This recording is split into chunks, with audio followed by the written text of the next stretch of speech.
Okay, welcome to our third presentation of our online conference series of talks, The Case for Open Borders. I'm Jacob Hornberger, president of the Future of Freedom Foundation. We've posted the first two videos of our presentations by Richard Ebeling and me on our website at fff.org. And I'm just really pleased to have Bryan Caplan, our speaker tonight. Bryan is a professor of economics at George Mason University, which I'm sure you all know is, I think, the best free market libertarian Austrian economics program in the country. But at the very least, it ranks up there in the top three. And Bryan is one of those people that was born one of those smart people in life. He's author of many books, many of the most notable, I guess, of which is The Myth of the Rational Voter. His books have been reviewed in the New York Times, Wall Street Journal, New Yorker, and many other places. But the greatest book, and I forgot to bring it, just hang on one second. One second. All right, we're going for a homespun feel here. Okay, here we are. All right. The greatest book. Okay, Open Borders. I mean, this is a masterpiece. If you don't have this book, you got to get this book. I mean, let me give you an example of what it looks like on the inside here. I mean, this is just ingenious, absolutely ingenious. A graphic presentation of the case for open borders. Tyler Cowen, the noted libertarian academician, said, I forget his exact words, but said this was like a monumental achievement. And Bryan, also totally wrong, but let's sweep that under the rug. So Bryan and I were on we were indicted actually, and both criminal defendants at Freedom Fest about a year and a half ago. And mock trial. Excuse me, I forgot to mention that. And our crime was supporting open borders, and but we didn't contest it. But in one of the most remarkable instances of jury nullification, we didn't contest the charges, but we said this is why we support open borders, and the jury came back in with a not guilty verdict. So it was a great achievement. We're just really, really pleased to have Bryan with us today. And Bryan, thank you very much for taking the time to do this, and take it away. Wait, before you start, let me remind people that if you want to ask a question, you do it. It's there in the Q&A section, and we'll go to those after Bryan's presentation. Take it away, Bryan. How long would you like me to talk for, Jacob? For as long as you want. That we finish promptly at 8, if not before, if we run out of questions. Right. So just divide the time any way you like. All right, that sounds very reasonable. Let's see. I'm kind of tempted actually to share the slides that I used for the debate that I just did on Wednesday. Let's see, but well, why don't I just start going and then maybe come back to that. All right. So the topic is open borders. I know Jacob's got a very libertarian audience, but I also know this is one of these issues where a lot of libertarians are saying this is something that I do think the government has a role in. There's even a lot of people that are that think of themselves libertarians who think that we need to have a lot more government, much stricter government regulation in this area. Right now, as to what's going on here, the best way of thinking about it is just to back up and say, why does anyone want to immigrate? Especially, why do so many people want to move from poor countries to rich countries? It's one where you might think, well, what's the point? Because if you're just an illiterate Afghan goat herder, what role is there for you in a modern economy like that of the United States? And yet we can see that when very desperately poor people, very low-skilled workers from poor countries do move to the first world, they generally do quickly wind up being able to get a job where they make way more money than they did back in their home country. My colleague Michael Clemens has a paper on this where he just tried to do what we call an apples to apples comparison. It amounts to, if a low-skilled Haitian moves to the US without changing another way, how much should you expect that his earnings will go up? And the general result is that looking at poor countries, it is totally standard for a person to arrive and without changing at all as a human being to suddenly start earning 5 or 10 or 15 times as much as they were back home. No, that's not plus 5 or plus 10 or plus 15%. That's earning 5 or 10 or 15 times more. So as I like to tell my students, imagine there's some country where you could multiply your earnings by a factor of 15. So you're making 50,000 here, you'd be making what, 750,000 in this other country? Right. Would you want to move to that country? Yeah, totally. But then this pushes us back to the question of, well, how can that even be? It's so amazing that just crossing a border can turn a Haitian shoe shine into someone making 15 times as much money as he was making back home. How can it be that just stamping somebody's work visa, or really just having them even work in the black market, could deliver such incredible gains? The basic economic answer really has to be that people are much more productive in the first world than they are in the third world. A worker can have low productivity back home, but can basically instantly achieve much higher productivity when he arrives in the United States. Right? How can this be? Well, in terms of what's the story? Story is, look, it can't be that American employers are super nice and we just pay people 15 times as much money as they would back in Haiti. There's got to be some business story about why it is profitable to pay people so much more here than it is in Haiti, and productivity is the story that makes sense. Then you may say, well, what is the difference in productivity? For agriculture, it's really clear. You can look at a Mexican farmer on a primitive farm in Mexico, move into a modern US agribusiness, and just see he's producing way more food. Same thing with manufacturing. If you see someone working in primitive conditions, making something in a local cottage industry, and then you move them to a US factory, again, you can watch the product multiply many times. The only one that's really puzzling is services. Is like a shoe shine, isn't it the same job in Haiti and the US? What's really the difference? But this is one where, if you understand the basic economics, it's that, well, the point of a service is to save time, and saving the time of someone who makes more money per hour is a greater contribution to the world than saving the time of someone who contributes less. So if you save 5 minutes of Bill Gates's time, that is a much bigger contribution to the global economy than saving 5 minutes of, say, my time. And that's really what's going on with services. If you are driving Ubers in the United States, you are saving the time of people who contribute a lot to the global economy, and you are thereby contributing a lot to the global economy. Whereas if you're staying home in, say, India, then your contribution is much smaller because you're saving the time of people whose contribution is much smaller. All right. Now, all of this is just beyond dispute. You can see it with your own eyes. You'd have to be a fool to deny it. Right? People are coming here because they get a large increase in their earnings. They get a large increase in earnings because there's a large increase in their productivity. The only real question then is, how scalable is this? We can let in one person and a miracle happens, and the miracle is undisputed. We can let in 5 people. The miracle still happens. 10, it happens. 100, it happens. 1,000, it happens. 10,000, 100,000, a million, 10 million. This is where all of the really interesting complaints about immigration come from, saying that if you scale the immigration up to a high enough level, then there are some serious negative side effects. So serious, so dire that they actually are able to overpower these incredible astronomical gains. So again, if you just do the math of these gains, it's like, well, look, if we go and let in a Mexican that's going to raise the production of the world by like $1 million over the course of his lifetime. So if we just let in, say, 10 million Mexicans, then we're talking about raising the production of humanity by $10 trillion. That's incredible. But then could it be that if you let in 10 million Mexicans, that they wind up doing more than $10 trillion worth of collateral harm in the process, such that even though it has enormous direct gains, it's got other horrible indirect losses that more than overwhelm it?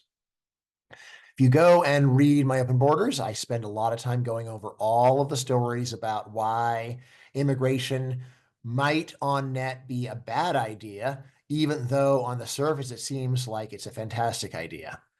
Now, again, just to back up, if you're paying attention to anything that I've said, you might notice that my affirmative case for immigration and its economic benefits is basically never said in popular discussion. The most that people are likely to say in popular discussion is to say, oh, isn't it wonderful to get some high school immigrants? Isn't Einstein great? Isn't Elon great?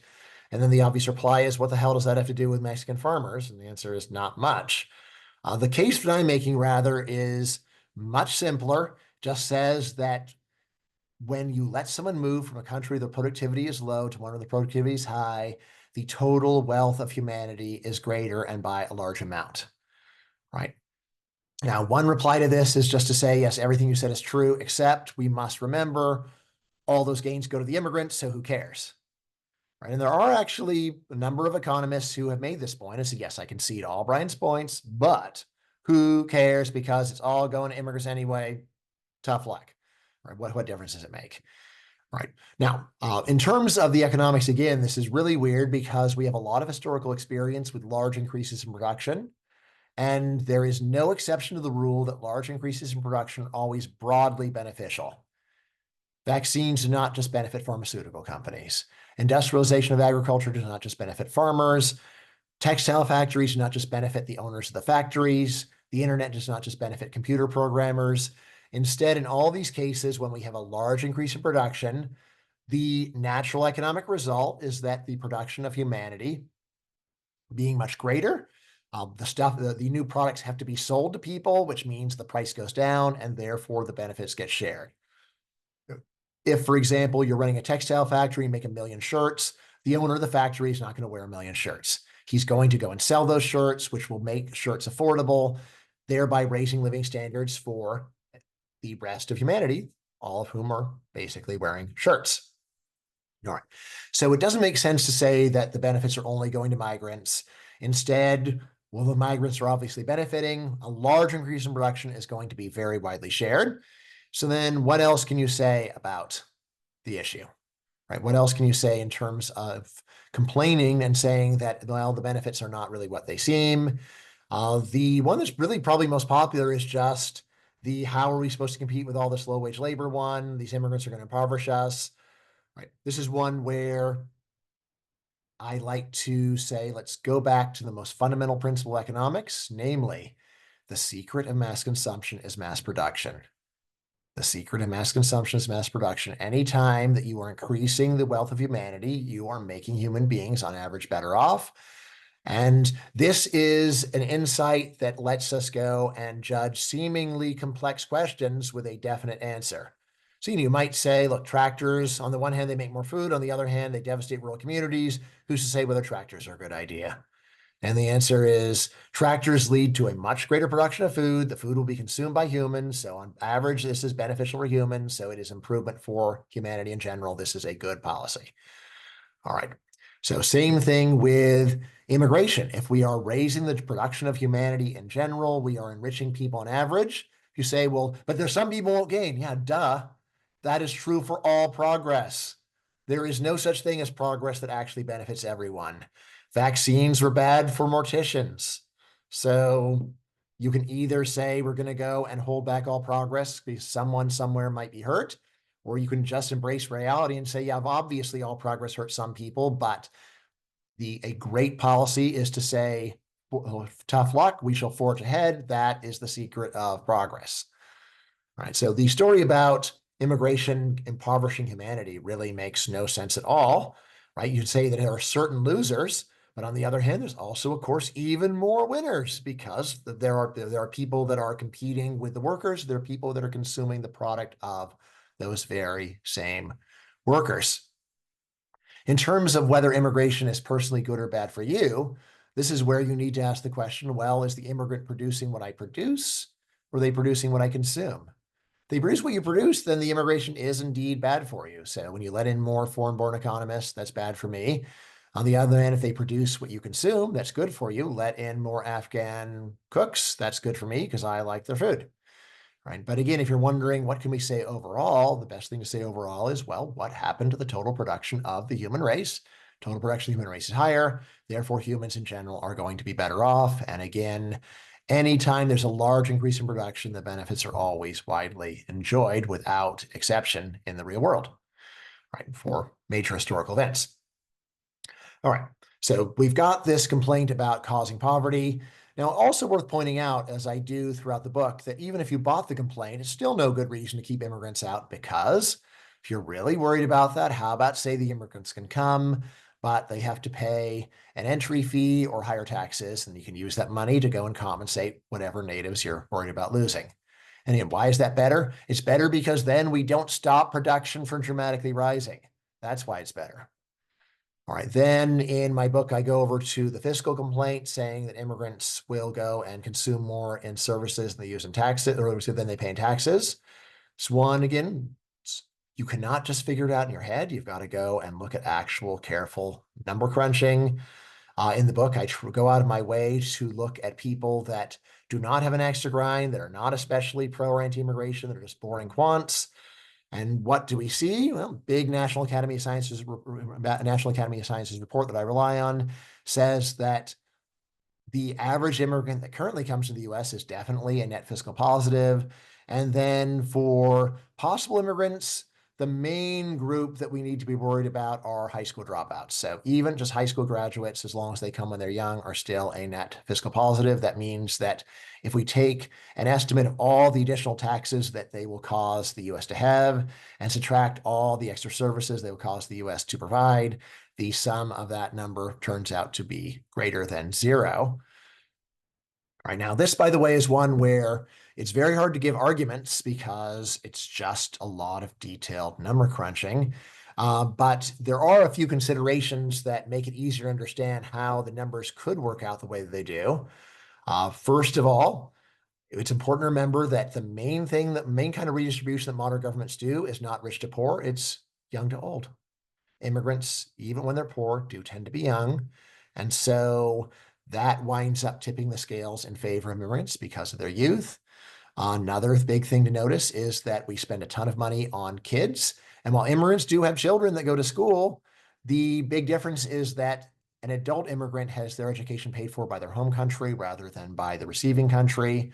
And then finally, something else worth noting is that a lot of government spending is what economists call non-rival, which means that the cost providing it has very little to do with the population that enjoys it. Whatever you think about national defense, if we had a big baby boom, it would be silly to say we need more nukes to defend the babies. You can defend you can defend 20 million more babies just as well with the nukes that we have. Again, if you find none of this convincing, there's still the point of, all right, fine, how about we let the immigrants in and then say they can't collect benefits, and then they're definitely fiscal positives. Then I have a chapter on cultural effects. This has the problem of being really vague. So there I try to start off with the most clearly measured indicators of culture, beginning with language. Language acquisition, we do see that it's totally standard for second generation immigrants to have 95% fluency rates. So that looks really good. Maybe in the Q&A, we can go over other measures of culture. Probably the most interesting thing I have to say here is that I have debated Mark Krikorian, head of the Center for Immigration Studies, about 5 times. The Center for Immigration Studies is probably the most prominent anti-immigration think tank in the world. In one of these debates, Mark said something that really got my attention. He said, look, immigrants are like donuts. Like, all right, immigrants are like donuts. What does that mean? All right. And he said, look, well, when you're young, you can stuff your face with donuts, eat all the donuts you want, and you don't get fat, and it's fine. But if you keep stuffing your face with donuts when you're 50, you're going to be a big fat pig. Same principle for immigrants. When you're in a young, growing country, then immigrants are great, and it's wonderful to have them. And obviously, it was wonderful the U.S. had open immigration through the 19th century. But a modern country that tries to do this will get sick, and it'll be a disaster. All right, now this is just a metaphor. Someone asked, I don't understand, why was immigration really great once and now is so bad? And his answer was, well, look, in the earlier period, we had great assimilation. And it was fundamentally easy to achieve assimilation those days because we had very poor transportation and very poor communication. Therefore, normally an immigrant comes and they just pretty much cut ties with their home country. It's too expensive to ever go back. It's too inconvenient to communicate.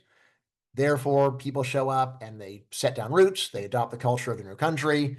Whereas today, we've got great communication, great transportation. Therefore, it's really easy for immigrants to not assimilate, and they don't. All right, so that was the story about why immigration used to be great and is bad now. So far, so good. It's a pretty good argument. But the problem is that it's only half of the story. Because while it's true that you can live in the US without assimilating much thanks to modern transportation communication, it's also true that many people who've never set foot in the US have done what my former student Nathan Smith calls pre-assimilate to the US, also by the power of modern transportation communication. So due to modern transportation communication, It is very easy to live in, say, rural Sicily while still being intimately familiar with American culture through travel, through mass media, through the internet, through television, through movies. In 1900, if you lived in the middle of nowhere in Sicily, you showed up in the US and you were totally unfamiliar with this new way of life. Whereas today, the world is full of people who have really pre-assimilated, who are assimilated before they've ever immigrated. I was just in India for a couple of weeks, and I can tell you, India is just packed with tens of millions of people who would fit into the American economy today. Their English is great. They're highly acculturated to the US already. They are ready to hit the ground running, which obviously would not have been true in the year 1900. Right, so that's what I'll say about culture. And then last big one, which is probably the one that is most interesting to libertarians and also conservatives, is the political argument saying immigrants are bad voters. This is one where I do have a book, as Jake had mentioned, The Myth of the Rational Voter. I do public opinion research professionally. It's an empirical question. Well, what are the views of immigrants? I'm not the kind of person who hears an argument and then takes offense. I'm this kind of person who hears an argument and says, all right, let me see if I understand the argument correctly. All right, now what's your evidence? And if you don't have much, well, let's look at the evidence that's out there, or let me go and try to collect the evidence, which I did for this book. All right. So for libertarians especially, there is a deep concern that immigrants are less libertarian than the US population. And I'll say, looking at the data, I think that is overall true, but the difference is moderate, and also immigrants have low turnout, and finally, high assimilation. So put those three things together, and I don't think that argument is very good either. All right. Now, and again, obviously, if you really were concerned about these cultural or political arguments, there's a much easier way of dealing with and saying immigrants can't come. Instead, you can say you can come if you pass a test of cultural literacy, or you can come, but you aren't allowed to vote. So again, something where there is a much easier solution. Now, I was just in a debate on Wednesday with Sarab Mehdi, I believe his last name is. Anyway, he in the debate accused me multiple times of being utopian. I also just got back from United Arab Emirates, so I was able to say, wrong, nothing I'm saying is utopian. It's already happening. At least it is already happening in approximation in United Arab Emirates. United Arab Emirates is one of those oil-rich monarchies in the Persian Gulf. It is remarkable because it has the highest foreign-born population share in the world, 88%. That's right, 88%. By the power of mass migration, Emirates has gone from 280,000 people at the country's founding in 1971 up to about 10 million people today. Right. If you go there, it's famous for the city of Dubai. Abu Dhabi would be similarly world famous, wasn't overshadowed by Dubai. But in any case, what they have done is use this economic logic of immigration to build the two most futuristic cities that I have ever seen. They have given incredible opportunity to desperate people all over the world, because it's not just petroleum engineers that they give permits to. They let people in to work in hotels and clean swimming pools and be drivers and be nannies. A lot of the secret, of course, is that while in one sense they have a huge welfare state in Emirates, in another sense it's a super tiny welfare state, because only those 12% of people who are citizens are eligible for more than the tiniest benefits. All right. And of course, it's not a democracy, right? Which is also why they were able to try this plan in the first place. And we see that these economic predictions about how much economic growth you can get from immigration and how much you can raise people's productivity just by moving them from a low productivity country to a high one, all these claims are totally true. It's not utopian. It is visible to the naked eye. You can see it for yourself. You can go on the internet. This country is a living miracle of free market economics in the area of migration, which, in case I haven't been clear, is empirically the most important regulation in modern economies. These are this is immigration restrictions do more to change economies than any other regulation, or really all the regulations put together, because in migration, we really do strangle it. Tariffs for the US usually add up to like 10%, something like that. Whereas immigration restrictions, if you were to go and try to convert them to make them like a tariff, be more like 1,000%. It's like 10% versus 1,000%. And not for some irrelevant market either. It's not like 1,000% tax on foreign chewing gum. It's 1,000% tax on foreign labor, which is the most important market in the world. All right. Let's see. Anything else that I want to say? Yes. So since I'm on Jacob's podcast, when Jacob was on my team in this mock trial, I went and gave my usual spiel and sat down feeling like, yeah, probably lost again. But then Jacob came out and made a very strong, morally based libertarian argument for immigration, which I am in complete sympathy with. So I'm an economist. I usually don't focus on it that much, but it is one where it's totally worth saying. So, I mean, Jacob says it much better than I could. That's why we did win the vote. He had the audience eating out of the palm of his hand by the end. I was stunned at what he had accomplished. He seemed a bit tired beforehand, but he came to life. But it is quite striking for people getting upset about government ownership of lighthouses and a vaccine mandate to attend a public university, things like this. And then when you talk about you should need a government permission just to go and live and work in the country at all, like which of these things is not like the other things? Excuse me. Yes, so the oppressiveness of immigration restrictions is truly off the charts. Just imagine what it would be like if you were born in Haiti. You are stuck there unless you can get another country to give you permission. And guess what? That permission is almost impossible to get. Right. And that libertarians have somehow often decided they can reconcile them to this or even support it more so than it currently is. Actually worth ending with this point of, if you think we have open borders already, I have met people who think this. That again is completely insane. How do we know it's insane? Because people pay a lot of money to get smuggled into the United States, and people do not pay years worth of earnings for something that is free. If we really had an open border, no one would be paying $5,000 to a human smuggler to get them from Mexico to the US, obviously. Instead, what's going on is that we have draconian enforcement combined with an enormous incentive to violate the law. And so we do get a lot of people coming, but not because it's easy, but rather because it's so awesome to get in. The benefits of breaking the law are so great. A lot of people break it despite the harsh enforcement. All right. So I think I will stop there. Thanks a lot, Jacob.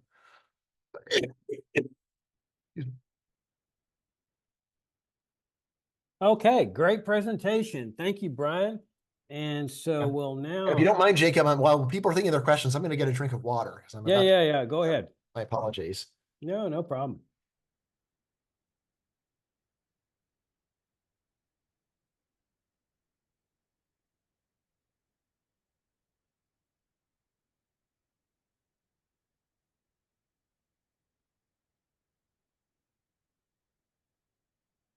Okay, again, if you have a question for Bryan, go ahead and write it in the Q&A section.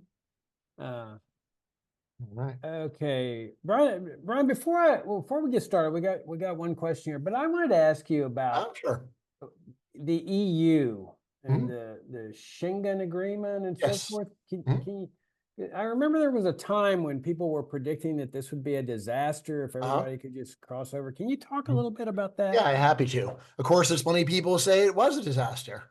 As to what counts as, why is it a disaster? It's mostly just stories on the news. Uh, Let me just back up and denounce news. Right. So anytime someone goes and is like, are you blind? Don't you know the facts? Look at what's on the cover of the newspaper. Look at the headlines. Like, I'm well aware of what's on those headlines. I have a general point about why we should disregard them. Not that they are false, but that they are irrelevant. Like, how could that stuff be irrelevant? What is the job of the media? Is it to paint a statistically accurate picture of the world? No. It is to go and find the most horrifying stories that will get people to go and buy the newspaper and watch the show, and then insinuate that this is actually a description of the world rather than lemon picking the worst thing that happened on Earth. Is the worst thing that happened on Earth an argument for anything? Of course not. It's ridiculous. So it's like every day let's go and find the worst thing a Jew did and tell everybody. It's like, well, it's all fact check. All right. Yeah, but you are deliberately picking something to paint a totally misleading picture of the world. you're going to keep doing it. So the only unless people start ignoring you. So yes, I am a big fan of just totally ignoring the news on this fundamental basis. Like, even if the story is exactly factually accurate, it is not statistically representative. Shame on them. They are not telling us what the way the real world is. So, if you just only read the newspaper, you think the world is on the edge of collapse all the time. And yet somehow the world keeps surviving. Why? Because we got 8 billion people and they are able to go and sort through all the tragedies of the day and find something that will bother people the most and then tell everybody about it. Right. So that's sort of a general thing about how can you not know about how terrible immigration has been in the EU. I know what people say. I just think that this is one example out of many of where the news is not painting a statistically accurate picture of what's really going on. What is really going on? What's really going on is that within this area, people can legally go and work in any country. And so people have been moving from low productivity countries to high productivity countries and increasing their contribution to humanity, which is awesome. All right. So in terms of the way the law works, so like not every country in the EU is in Schengen, not every country in the EU immediately has open borders, but eventually you do get it. So eventually you do get open borders with all other EU countries. This was why there was so much movement to the UK until Brexit, because if you speak English and you want to go and get ahead, then for most countries in the EU, UK was better. Now there is no longer such a easy language that is widely spoken that you can do, but still there's plenty of cases where there's large gains. For example, when I was in Spain, my wife is Romanian, and we were noting, wow, there's a ton of Romanian Uber drivers. Basic stories: Romanian and Spanish are so similar that Romanians can go from zero Spanish to fluency in about 3 months, and the wages in Spain are maybe 3 or 4 times what they are in Romania. So yeah, a ton of them are moving, and which means that the production of humanity goes up as a result. Let's see, other things you can say about the EU, or sort of say about Schengen. There's a bunch of exceptions, like countries can temporarily suspend Schengen. Once I was on a train going from Germany to Denmark, and we got our papers checked, and I did want to say, "Es soll Schengen sein here," to the inspector, but I knew that wasn't going to do any good. That's it's supposed to be Schengen here, but what's going on? Uh, Obviously, one popular story about why the UK left the EU was precisely that people there didn't like this high level of immigration. Pretty strikingly is that after Brexit, immigration to the UK seemed to go up, not down. So it's like, oh, it's like the source countries had changed, but the total level actually went up. Now there's another promise that'll go down again, but I'm kind of optimistic that they'll break the promise again. Because yes, of course, as good libertarians, though we would prefer if people would openly do the right thing. Better to covertly do the right thing than openly do the wrong thing. I think you'll agree with me on that, Jacob. Absolutely. Okay, let's go to the first question here. I live in an area heavily populated by Irish and Italian Americans who are very anti-migrant. One whom I know is the daughter of two Italian immigrants who came here as young adults with nothing and who is now a big Trump supporter. Her excuses amaze me. Her parents had sponsors. Well, who sponsored the sponsors? Well, they came because a lot of manufacturing jobs needed them. Earlier, she bragged about her Guatemalan who shops with her and drives her. What do you say to such a double standard? So, I mean, honestly, I think it is very helpful just to ask the question of, do you think that immigration was bad back in the 19th century? Was that bad? Right. And so what's the difference? I mean, just confronting people and saying, you are inconsistent. I've never seen that helps with anybody. So it's not persuasive. If you really want to change somebody's mind, then it's much more helpful to ask questions. Of course, if the person's your friend, that's the step one. If you want to go and have a conversation with someone, it really helps if they already like you and think you're a nice person. Whereas if you just go and confront them on the street or whatever, good luck with that. I mean, in terms of what you could tell a person like that, like that point of, who sponsored the sponsors? That's a reasonable one. I'm like, how about another one? How about, so you would support immigration if they did have sponsors? So really what you should be favoring would be a sponsorship program rather than preventing immigration. And you might even point out that one of the big things that Biden did for immigration was to say that not only could any Ukrainian come to the US if they had a sponsor, but also that he said they let in 30,000 total of Haitians, Venezuelans, Cubans, and Nicaraguans, 30,000 per month with sponsorship, which turns out it's super easy to get that sponsorship because of the previous people from those countries who are already here. Then say, gee, why limit it to 30,000? Right? If the problem is just we want sponsorship, why not say that every country has the same deal as Ukraine? If you can get a sponsor, you can come. So I think I would push on that. I mean, honestly, that would raise immigration up to phenomenal levels compared to what we have. I think if, as a matter of sponsorship, I think that we would be going from having about 1 million per year to more like 10 to 20 million a year for at least quite a while. And after we sponsored a bunch of people, guess what? Those people can start sponsoring people. So it really is likely to be self-sustaining. Let's see. There's one other thing you said. Let's see. Actually, I can see the question here. Let's see. Let's see here.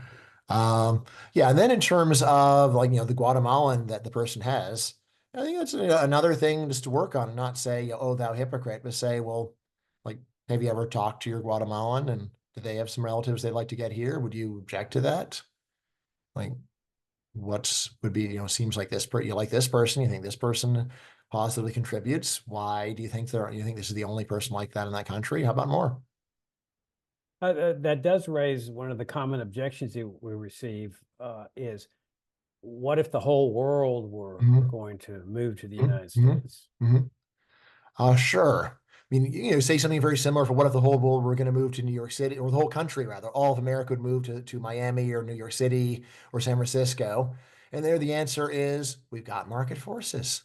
We've got the market forces of if too many people move to an area too quickly, then rents go up and wages go down and unemployment goes up in the short run also. So that is what goes and keeps people from moving too quickly, not regulation, because it's legal to go and move anywhere within the US that you want as long as you're legally here. But market forces help arrange the better logistics for the timing. Now, actually, my new book, Build Baby Build, is all about how we have a lot of crazy regulations strangling housing. Because in a well-functioning housing market, the long-run effect of high housing prices is just you build a ton more housing. In Manhattan and San Francisco and a lot of other places in the US, the regulation is so strict that you don't. But fortunately, the US does not have uniformly bad housing regulation everywhere. And what happens in the functional parts of the country is that when you get more people, you do build a ton more housing. And that's how Texas, for example, has dramatically increased its population in recent decades, is that they don't strangle housing, which means more people live there. You build more and prices go up, and then you build more and prices go back down. All right. Now, if this works for a country, same basic principle holds internationally. There's a reason why everyone on Earth would not come immediately. If everyone on Earth came immediately, then yes, there'd be no place to live and it'd be really hard to get a job. So that will deter people. But yeah, in the long run, what will happen is that we will build a lot more stuff. We'll have a lot more industry, a lot more jobs. And I think actually we would likely, over the course of 100 years, get another billion or even 2 billion people. My point is that would be awesome and it's totally doable. It is not sci-fi. It is not utopian. If Emirates can go from 280,000 people to about 10 million in 50 years, there's no reason the US can't go from 330 million to 2 billion people in 100 years, right? And the US, of course, did this before. The US population from 1789 to the present multiplied by a factor of 80. That's right, 80. It's totally doable.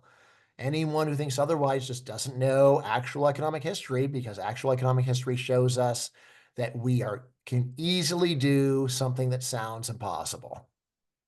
Well, yeah, I think in 1950, the population was much less than what it Yeah. is now by a factor of Mhm. double or something like Yeah. that. Yeah. Okay, another question. It would seem to be a violation of the right to contract to prohibit Americans from entering agreements, Mhm. such as employment, with people who happen to have been born in another country. Is this a good argument? I don't hear it being made. Yeah, I mean, I think it is. It's a good argument. I rarely bother to make it because it only convinces 5 people or so. But, but yes, like the way that people will talk about immigration as if it's the same as charity. Like it's not charity. It is not charity to say that it's legal to take a job from someone who wants to hire you. It's not charity to say it's legal to go and rent a place to someone that wants to go and rent and live there. So, I mean, this whole idea, like it probably does actually, in modern form, come down to Triple H, Hans Hermann Hoppe, right? Who really does say, look, you can't move into my house without my permission, so I should be able to move into the country without the country's permission. I have a name for this. I call this anarcho-totalitarianism. Say, look, by the same logic, look, you aren't allowed to open up a church in my house without my permission, right? Therefore, you shouldn't be able to open up a church in our country without my permission, without the country, rather without the country's permission. Or you can't open up a store in my house without permission. Therefore, you shouldn't be able to open up a store in the country without the country's permission. It really is an idea where if you analogize countries to private property, you end up with a totalitarian view of things. So yeah, that's the whole point of libertarianism, is that countries are not the private property held by their inhabitants collectively, but rather they're the private property of the individual people that are there, and which of course is what gives us all of the great benefits of free markets, that it's not just the country decides what happens, but rather if you don't like the deal you're getting from one person, you just go to somebody else. Okay, great answer. All right, unless there's any other questions, we're going to wrap things up. Let me give you the book again, Open Borders, The Science and Ethics of Immigration. Fantastic book. I guarantee you'll enjoy it. And New York Times bestseller, by the way, Jacob. Oh, I didn't know that. Actual bona fide New York Times bestseller. Wow. Well, congratulations on that. And again, I mean, it's just ingenious what he's done here. The illustrator, Zach Weinersmith? Weinersmith, Zach Weinersmith, right, who and has multiple other, actually, after he signed with me, he and his wife had 2 more New York Times bestsellers. yeah, and who came Yes. up with that idea? Was that you or him to make it? Oh yeah, so this is all my idea, and I talked him into it. Oh, that's fantastic. I mean, it really is just an ingenious presentation. One other question. Oh, thank you both for a great presentation. Look forward to getting the book. All right, next week we've got John Washington, the author of another great book, the newest book called The Case for Open Borders. I think it's one of the best books you'll ever find on presentations of open borders. And so look forward to seeing y'all there. Bryan, thank you again for taking the time, and thank you. All right, thanks very much for having me, Jacob. Talk to you later. Yep. Good night. Bye-bye.